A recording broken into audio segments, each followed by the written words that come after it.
Injured na nga si Bolbol, pinagtawanan pa ng ilang mga PBA fans. Tara kwentuhan. Mapait at posibleng career-defining ang sinapit ni Bolbol sa Game 2 na injury versus Meralco, mga idol. At habang malaking kawalan ito sa PBA, may ilan talagang mga fans na sadyang hindi mapigilan ang pangit na ugali at binash pa si Bolbol sa social media.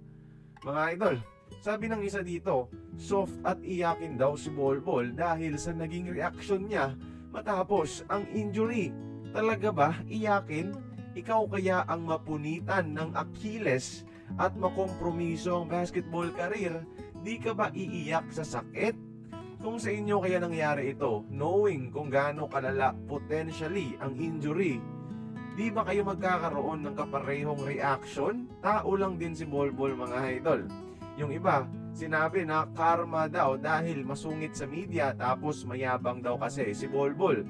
Necessary nga ba na ipamukha sa tao na deserve niya yung injury dahil na karma?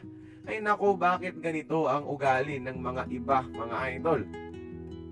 Bakit di na lang natin pasalamatan si Bolbol, mga idol, na sa around 4 months na pamamalagi niya sa bansa at paglalaro sa PBA ay grabing impact ang nadala niya.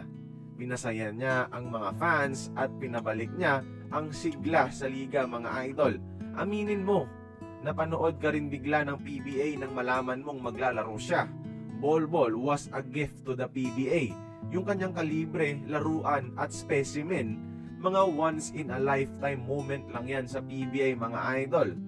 At posibleng hindi na natin siya makita sa ating liga in the future. So please, instead na pagtawanan ng iba, sana iparamdam nyo rin kay Bolbol na bilang fan, nagpapasalamat tayo sa ginawa niya sa ating pambansang liga at mainit pa rin natin siyang tatanggapin kahit ganito na ang nangyari sa kanya. Kaya kayong mga idol, ano bang gusto nyong sabihin kay Bolbol? Join the conversation, magkomento lamang sa ibaba.